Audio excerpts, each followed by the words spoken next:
उत्साही personal energy channel में आप सभी का बहुत बहुत स्वागत है। आज की वीडियो में श्रीमद् भगवद गीता के कुछ श्लोकों और संत कबीर की वाणियों के अनुसार मन को समझने का प्रयास करते हैं कि मन की स्थिति कहाँ और कैसी है, मन को जीतना क्या है और ऐसा होने पर हमारे जीवन में क्या प्रभाव पड़ता है। यदि आप वास्तव में इस विषय को समझना चाहते हैं तो वीडियो को अंत तक देखना बहुत जरूरी है। सतगुरु की विशेष कृपा से हम अपनी प्रत्येक वीडियो में स्वयं की प्रत्यक्ष अनुभूति और शास्त्रों में वर्णित ब्रह्मज्ञानी संतों की वाणियों को ही सम्मिलित करते हैं, लेकिन इस वीडियो में हमने श्रीमद् भगवद गीता और संत कबीर की वाणियों को ही लिया है। अपनी तरफ से कुछ भी जोड़ा और घटाया नहीं है। अगर आप इस वीडियो को ध्यान से देखते हैं तो निश्चित ही मन के विषय में उठने वाले अनेकों प्रश्नों का समाधान पा सकते हैं। आध्यात्मिक विषयों पर वीडियो देखने के लिए चैनल को सब्सक्राइब कर लीजिएगा। आत्मा का सारा अनुभव मन पर आश्रित है, क्योंकि मन आत्मा का महत्वपूर्ण उपकरण है। मन की स्थिति कहाँ है और कैसी है, आत्मा का अनुभव इस बात पर निर्भर करता है। मन या तो प्रकृति अर्थात माया में होता है या अध्यात्म में। मन यदि प्रकृति में है तो आत्मा का अनुभव जगत का होगा।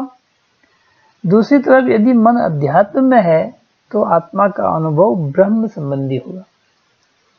श्रीमद् भगवद गीता के 15वें अध्याय के 9वें श्लोक में कहा है कि श्रोतम चक्षुः स्पर्शनम च रसनम घ्राणम एव च अधिष्ठाय मनः च अयम विषयान उपसेवते।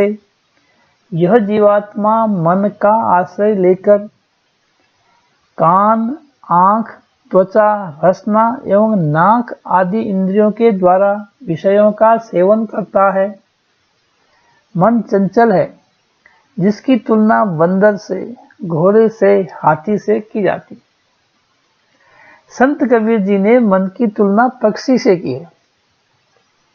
कबीर मन पंछी भया, उड़कर चला आकाश, ऊपर से ही गिर पड़ा या माया के पास।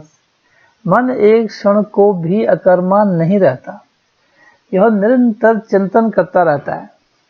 संस्कार वश बने स्वभाव के अधीन मन का चिंतन अधिकांशतः विषयों के प्रति ही होता है। मन सदा से ही विषयों का दास रहा है।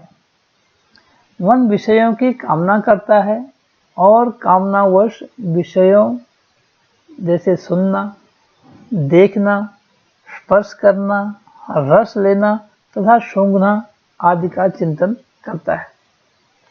जहाँ मन का चिंतन होता है तन वहीं पहुंच जाता है। मन की कामना कभी समाप्त नहीं होती। कामना पूर्ण होती है तो लोभ होता है और कामना अधूरी होती है तो क्रोध होता है। श्रीमद् भगवद गीता के 16वें अध्याय के 21वें श्लोक में कहा है कि त्रिविधम नरकस्येदं द्वारम नाशनम आत्मनः कामः क्रोधः तथा लोभः तस्मात् एतत् त्रयम् त्यजेत्।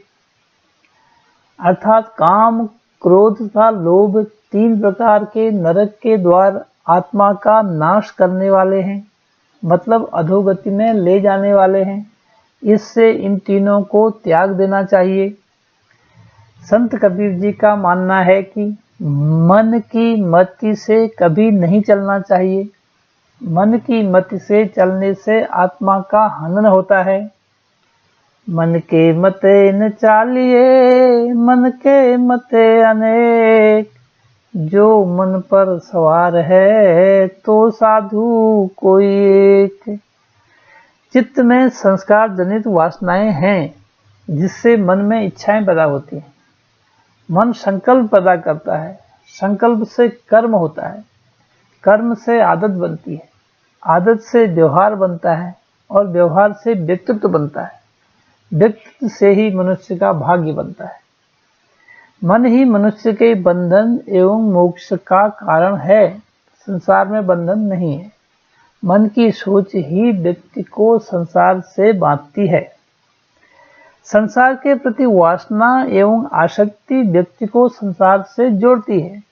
मन की सोच जीव को पाप, पुण्य, राग, द्वेष के लिए उद्वेलित करती है। यदि मन अनासक्त रहे तो संसार बंधन नहीं है। भोजन करना, वस्त्र पहनना या घर में रहना आदि आवश्यकताओं की पूर्ति करना आसक्ति नहीं है। संसार में मन की आसक्ति जीवन को बार बार योनियों में लाती है।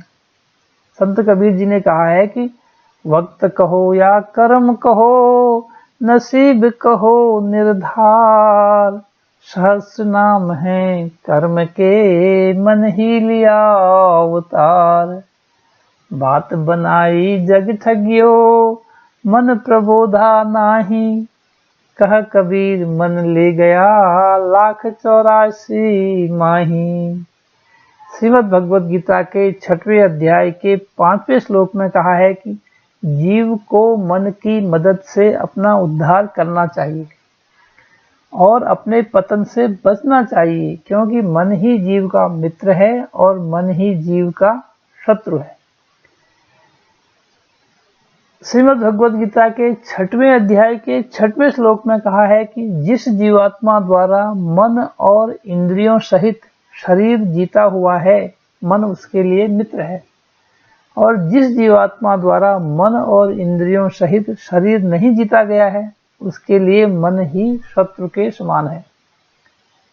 श्रीमद् भगवद गीता के 6वें अध्याय के 34वें श्लोक में कहा है, 34वें श्लोक में अर्जुन श्री कृष्ण से मन की चंचलता की शिकायत करते हुए कहते हैं, चंचलम हि मनः कृष्ण प्रमाथि बलवदृढ़ं, तस्य अहम निग्रहं मन्ये वायो युव सुदुष्करम। हे कृष्ण, यह मन बड़ा चंचल और प्रमथन स्वभाव वाला है तथा बड़ा दृढ़ और बलवान है, इसलिए उसका वश में करना मैं वायु की भांति अति दुष्कर मानता हूँ।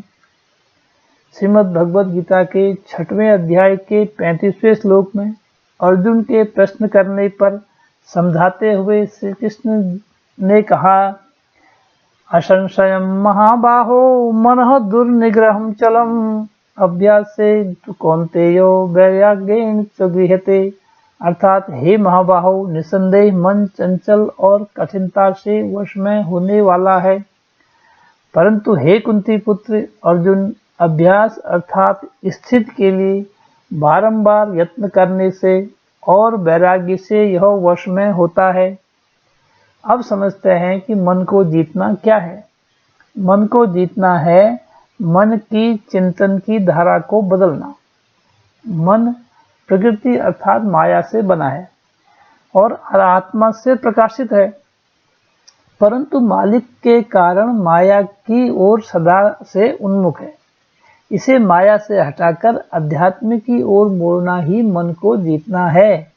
इसकी चंचलता को कम करके अध्यात्म में स्थित करना मन को जीतना है। यह कार्य सरल नहीं है। लोगों के प्रयत्न इस ओर बहुत सफल नहीं होते हैं, क्योंकि मन को इसका संस्कारगत स्वभाव 3 गुणों के अधीन चलाता है। इस संबंध में निरंतर अभ्यास, वैराग्य, संतों का संग एवं धार्मिक अध्ययन सहायक हो सकते हैं। इस प्रकार जीते हुए मन का विषय प्रकृति नहीं अध्यात्म होता है।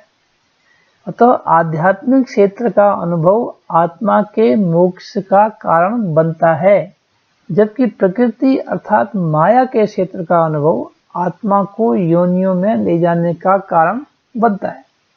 वीडियो को देखने के लिए आप सभी का बहुत बहुत धन्यवाद। वीडियो अच्छा लगा है तो लाइक, शेयर और दिल से सब्सक्राइब कीजिएगा। I love you all.